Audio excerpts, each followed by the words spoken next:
Baik, bismillahirrahmanirrahim. Assalamualaikum warahmatullahi wabarakatuh.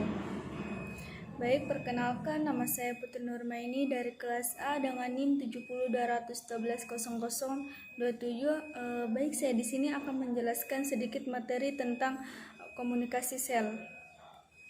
Baik, sebelum masuk ke materi komunikasi sel, apa sih pengertian komunikasi sel itu?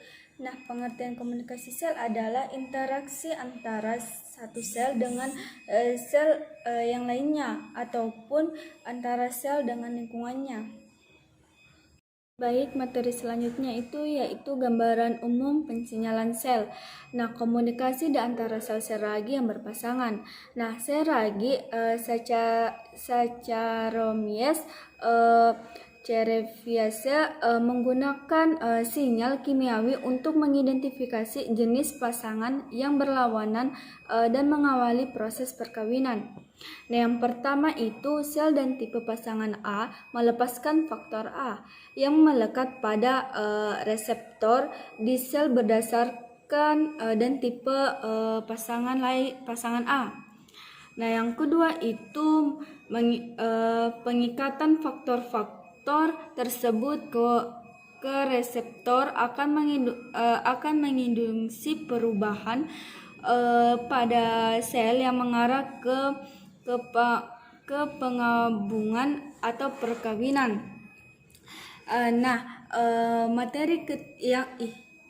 Yang ketiga itu sel A yang terjadi memiliki gabungan semua gen dari sel A dalam nukleusnya. Nah, baik, materi selanjutnya yaitu komunikasi di antara bakteri. Nah, bakteri yang terdiam di tanah yang disebut Myxobakteri atau bakteri lendir menggunakan sinyal kimiawi untuk berbagi informasi tentang ketersediaan nutrien. Baik, selanjutnya yaitu 3 tahap pensinyalan sel. Nah, yang pertama itu penerimaan. Nah, apa sih pengertian penerimaan itu? Nah, penerimaan merupakan pendeteksian sinyal yang datang dari luar sel oleh sel target. Sel kimiawi terdeteksi apabila sel itu terkait pada protein seluler, biasanya pada permukaan sel yang bersangkutan. Nah, yang kedua itu transduksi.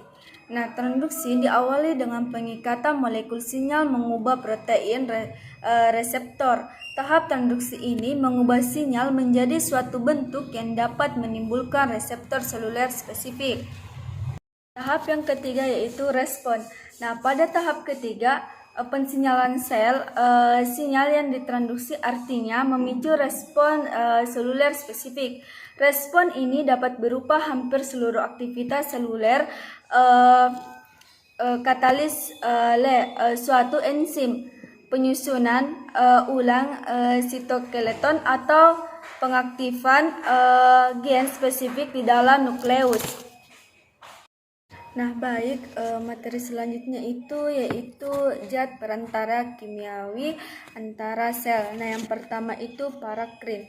Nah, apa sih pengertian parakrin itu?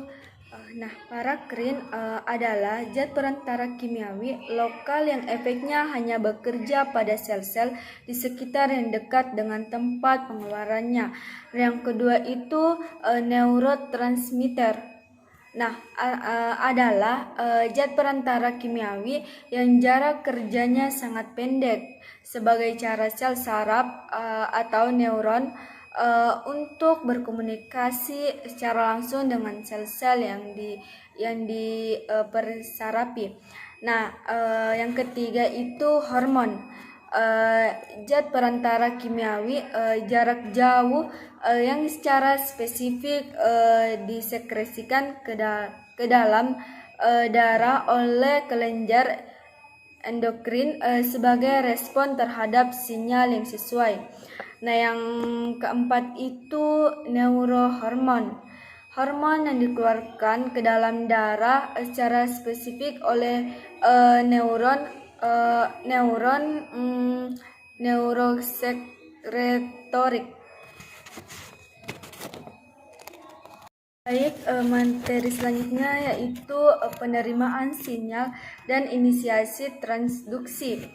Yang pertama itu molekul sinyal terikat pada protein reseptor, menyebabkan protein berubah bentuk. Nah, yang kedua yaitu sebagai besar reseptor sinyal merupakan protein membran plasma. Baik, materi selanjutnya yang saya akan jelaskan yaitu reseptor sinyal.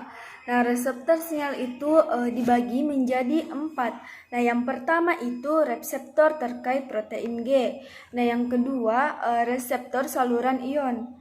Yang ketiga reseptor tirosin kinase, dan yang keempat reseptor intraseluler. Nah, baik, materi selanjutnya itu yaitu jalur transduksi sinyal. Nah, yang pertama itu jalur-jalur merelai sinyal dari reseptor ke respon seluler.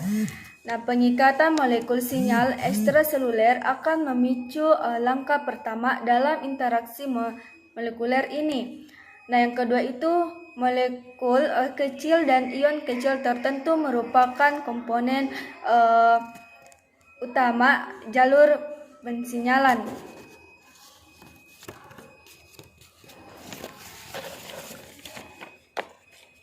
Nah, yang ketiga yaitu fosforilasi protein, merupakan suatu cara pengaturan yang umum dalam sel dan merupakan mekanisme utama transduksi sinyal. Nah, baik, materi yang selanjutnya itu molekul kecil dan ion kecil sebagai komponen utama jalur pensinyalan. Nah, yang pertama itu AMP, siklik, atau adenosis monofosfat siklis. Nah, yang kedua itu ion kalsium. Yang ketiga itu inositol trifosfat. Materi selanjutnya itu respon seluler terhadap sinyal. Nah, respon seluler itu yang pertama, dalam merespon sinyal, suatu sel dapat mengatur aktivitas dalam sitoplasma dan transkripsi dalam nukleus. Nah, yang kedua itu jalur yang rumit memperkuat dan menentukan respon sel terhadap sinyal. Nah, baik, ada pula tambahan nilai-nilai karakter yang dapat diambil dari komunikasi sel. Nah, yang pertama itu ukuran sel yang kecil itu mengajarkan bahwa semua hal itu berharga. Nah, yang kedua itu dari daur ulang sel kita belajar bahwa ilmu harus kita turunkan. Yang ketiga, belajarlah bertanggung jawab terhadap tugasmu seperti komunikasi sel. Nah, yang keempat itu komunikasi sel mengajarkan bahwa menjalin hubungan sosial itu penting. Nah, baik, hubungkan materi komunikasi sel dengan materi lain. Materi komunikasi sel dan konsep reseptor. Nah, yang pertama itu pembicara dan pendengar. Nah, yang kedua itu bagaimana pendengar merespon. Nah, yang ketiga sinyal jarak dekat dan jauh.